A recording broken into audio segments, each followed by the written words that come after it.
ইমাম মাহাদির বাহিনীর কিছু বক্তব্য কিছু কিছু বইতে এমন এসছে যে সামনে পাহাড় পড়লে তারা পাহাড় সরিয়ে দেবে, পাহাড়কে চূর্ণ করে এগিয়ে যাবে, পাহাড় দাঁড়াতে পারবে না ওদের সামনে। কিসের বল? সৃষ্টির বল না আদেশের বল? আদেশ। কার আদেশ?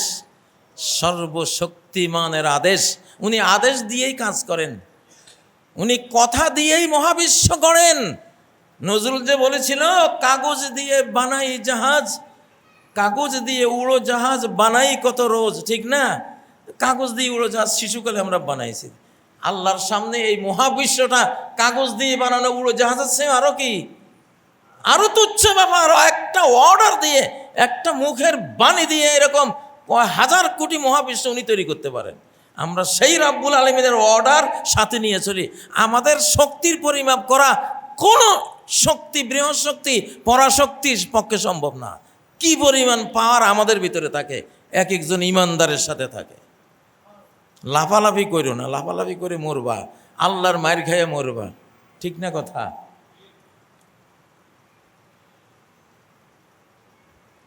মানুষ হও, মানবিক হও, সুন্দর কথা বলো, সুন্দর আচরণ করো।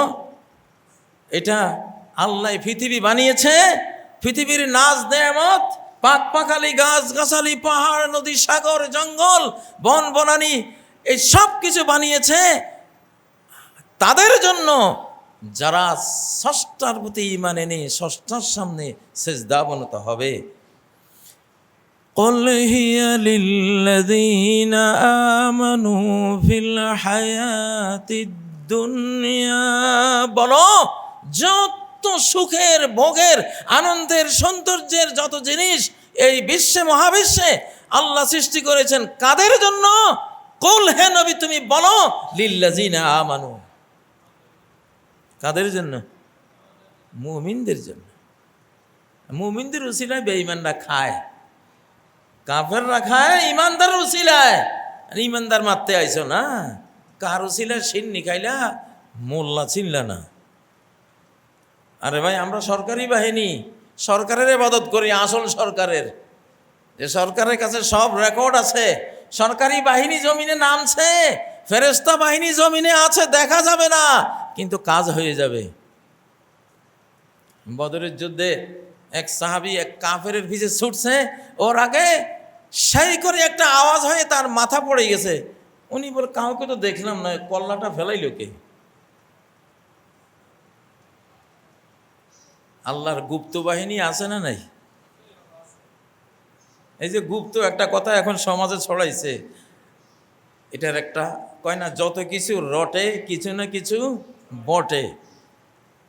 এখন আসলে গুপ্ত বাহিনীর যুগ। সেই গুপ্ত বাহিনী মানুষ না, সেই গুপ্ত বাহিনী এক পক্ষে ফেরেশতা এবং ইমানদার জিন জাতি, আর আরেক পক্ষে ইবলিস, দাজ্জাল আর বেঈমান জিন জাতি। এরা মূল গুপ্ত বাহিনী। সূরা আহজাবের মধ্যে, হুনাইনের মধ্যে আল্লাহ এবং নবীজিকে যেদিন সাওর গুহায় তিনি আশ্রয় নিয়েছিলেন, এইসব এবং বদর যুদ্ধে আল্লাহ গুপ্ত বাহিনী নাজিল করেছেন আকাশ থেকে। وأنزل جنودا لم تروها وأنزل, তিনি সেন্ড ডাউন করেছেন, প্রেরণ করেছেন, জুনুদান, এমন সৈন্য দল, এমন ফোর্সেস, এমন বাহিনী, লাম তারাওহা, যাদেরকে তোমরা দেখনি। গুপ্ত বাহিনী, ফেরেশতা বাহিনী আসলে কিন্তু ভয়াবহ শক্তির ফেরেশতা বাহিনী এখন মাঠে কাজ করতেছে। অতএব অনেক ডাকডোল করে যুদ্ধ লাগাইবা, কিন্তু ফল পাইবা না। ফল কিন্তু দুর্বল মুসলিমদের হাতে আসবে। বলে দিলাম ভাই, তোমরা তোমাদের দেশ নিয়ে শান্তিতে থাকো, আমরা আমাদের দেশ নিয়ে শান্তিতে থাকি। তবে তোমরা মানবা না, এটা আমরা জানি। তোমাদের হাতে অনেক রাইফেল বন্দুক আছে, এটা সেটা আছে, তোমরা এগুলির গরমিতে ভাবছো যে বাংলাদেশে কিছুই তো নাই। কি যে আছে, এটা প্যারাডক্সিক্যাল বাংলাদেশ, প্যারাডক্সিক্যাল বাংলাদেশ, দুর্বোধ্য বাংলাদেশ। এইটারে বোঝা মোটা মাথাওয়ালাদের কাজ না, এটা কিচ্ছু বুঝবে না। গৌর গোবিন্দই বুঝে নাই। এক শাহজালালের 360 আউলিয়ার সাথে পারে নাই, বিশাল বাহিনী নিয়ে শেষ হয়ে গেছে। এখনকার গৌর গোবিন্দেরা কি বুঝবে? বাংলাদেশ একটা প্যারাডক্স, একটা দুর্বোধ্য দেশ। আলেকজান্ডার দ্য গ্রেট বয় এই দেশে অভিযান চালায় নাই। ইবনে বতুতা বলে গেছে এটা হলো নেয়ামতে ভরা এক জাহান্নাম। নেয়ামতে ভরা এক জাহান্নামের নাম বাংলাদেশ। বিশ্ব পর্যটক ইবনে বতুতা বলে গেছে।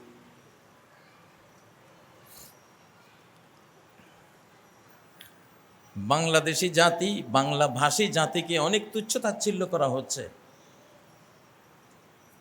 এই যুগে আল্লাহর পক্ষ থেকে এটার প্রতিকার আসবে ইনশাআল্লাহ, ইনশাআল্লাহ।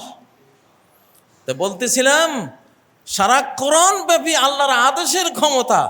আল্লাহ বলতেছেন ইযা যুলজিলাতিল আরদু জিলজালাহা, যখন এই পৃথিবীর যে মূল কম্পনটা এটা সবসময় কিন্তু ভূমিকম্পের মধ্যে থাকে, সেটা পাহাড় চাপা দিয়ে বিভিন্নভাবে আল্লাহ তাআলা এটাকে কন্ট্রোল করে রেখেছেন। আউট অফ কন্ট্রোল করে দিবেন এক অর্ডারে, তখন বুঝবা কাঁপুনি কারে বলে, ভূমিকম্প কারে বলে। কি পাওয়ার! গোটা পৃথিবী এরকম নাচিয়ে ছাড়বেন আল্লাহ তাআলা আর্থকোয়েক দিয়ে। কোনো কিছুর অস্তিত্ব মাটির উপরে রাখবে না। একটা অর্ডারের পাওয়ার কত!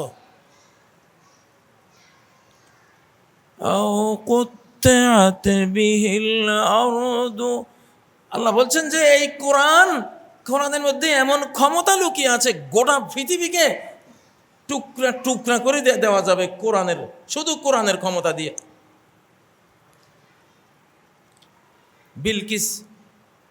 বিলকিস রানীর সিংহাসন সুলাইমানের দরবারে একজন যার কাছে কিতাবি এলেম আছিল, কল আল্লাযী ইনদাহু ইলমুম মিনাল কিতাব, কিতাবের এলেম ছিল, সেই বলল যে হে সুলাইমান, চোখের পলক ফেলার আগে 1000 কিলোমিটার দূর থেকে আমি বিলকিসের সিংহাসন নিয়ে আসতেছি। সুলাইমান সাল্লাম চোখের পলক ফেলে কুলার নাই দেখেছে সামনে। এটা কেমন কথা! কি পাওয়ার! সেটা হলো কিতাবি এলেম। অনেকে বলে আল্লাহ তাআলার ইসমে আজম দিয়া নিয়ে, হইতে পারে, অন্য কিছু হতে পারে। আমি যে আয়াত কয়টি পড়ছি, আল্লাহ এই জাবুর কিতাবের প্রসঙ্গ এনেই বলছেন। জাবুর কিতাব হেদায়েতের জন্য আসে নাই। তাওরাত, ইনজিল, কোরআন এগুলি সব কিতাবের ব্যাপারে বলা আছে হেদায়েতের জন্য, কিন্তু জাবুর কেন নাজিল হয়েছে এটা নাই।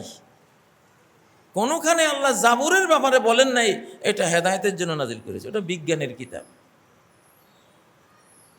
ওটা বিজ্ঞান। ওই জন্য তো ওই যে ও কিতাবের এলেম যার কাছে আছে, বিলকিসের সিংহাসন চোখের পলক ফেলার আগে নিয়ে আসে।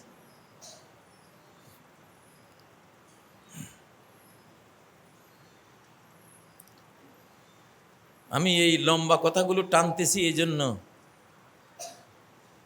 যে মুসলিম উম্মার লাঠি ছোটা কম দেখা বেশি লাঠি ছোটা বেশি আছে, এই জন্য সাহস করবেন না, সাহস দেখাবেন না। এটা আমরের বলে চলে। কিসের বলে? আমর। আল্লাহ বলেছেন কাতিলু, যদি তোমাকে মারতে আসে, লড়াই করতে আসে, তুমি লড়াই করো। আমর, এখানে আমর আছে, আল্লাহর অর্ডার এখানে আছে। এই অর্ডারের ক্ষমতা যে কি! সব যুগে আল্লাহ তো বলেছেন এই তোমরা 20 জন হলে ওরা 200 জনকে তোমরা হারাইতে পারবা। 20 জনে 200 জনকে হারাইতে পারবে কি দিয়ে? ইয়াকুম মিনকুম 20 জন সাবেরুন আলা আমরিল্লাহ, আল্লাহর অর্ডারের উপরে যাদের আস্থা বিশ্বাস অটল অবিচল বিশ্বাস যাদের আছে, এইরকম 20 জন হলো ইয়াগলিবু মিয়াতাইন, 200 জনকে হারাই দিবে। কিসের বলে? আমরের বলে। আদেশ, সর্বশক্তিমানের আদেশ, যে আদেশে মহাবিশ্ব বানাই ফেলেন উনি, যেই আদেশে আসমান মহাকাশকে চূর্ণ বিচূর্ণ করে ফেলেন তিনি, যে আদেশে 13 লক্ষ পৃথিবী সমান সূর্যকে আলোহীন করে ফেলবেন তিনি, সেই আদেশ তো আমার আপনার সাথে আছে। এই জন্য আমাদের বাংলাদেশ নিয়ে অনেক কথাবার্তা শোনা যাচ্ছে, এই জন্য বললাম তোমরা খালকে দিয়ে আদেশের সাথে লড়াই করতে আসো না, সৃষ্টি নিয়ে ষষ্ঠার কমান্ডের সাথে লড়াই করতে আসো না। এক কমান্ডে সব নাই হয়ে যেতে পারে, এইরকম ক্ষমতা এই কমান্ডগুলির মধ্যে থাকে। মুমিন যখন তার কিছুই নেই, হাত্তা ইযা ইসতাইআসার রুসুল ওয়া যান্নু আন্নাহুম ক্বাদ কুযিবু, রাসূলুল্লাহ যখন প্রায় নৈরাশ্যকে ডাকতেছেন, মনে হয় না আমরা পারবো বলে মনে হচ্ছে না, শেষ নিরাশ হয় অবস্থা, ঠিক ওই পয়েন্টে আল্লাহর নুসরত, আল্লাহর সাহায্যের অর্ডার নাজিল হয়। সম্মানিত মুসল্লিয়ানে কেরাম, বাংলাদেশ, আমি আরও বলেছি, আরও বহুদিন বলেছি, বাংলাদেশ 4,17,00,000 বর্গ কিলোমিটারের এক মহা সাম্রাজ্যের অংশ। আমাদের মানচিত্র হলো 4,17,00,000 বর্গ কিলোমিটার, মুসলিম বিশ্বের যেই মানচিত্র। আমরা সেই মুসলিম বিশ্বের একটা লেজ, এইটার সাথে গোটা মুসলিম জাহান জড়ানো। অতএব এটাকে ওই হাতির শুধু লেজটা দেখাচ্ছে, আর কিছু দেখা যায় না। বোকায় মনে করছে এটা লেজে তো একটা ধরে টান দেই।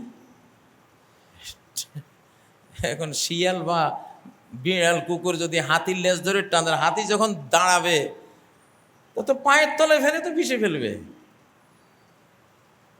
সুর দিয়ে একটা মার দিলে তো যাবে। বাংলাদেশ তো শুধু বাংলাদেশ না, আরো 56টা বাংলাদেশ আছে। বাংলাদেশের আয়তন না হয় 1.5 লক্ষ বর্গ কিলোমিটার, কিছু কম বেশ সামান্য।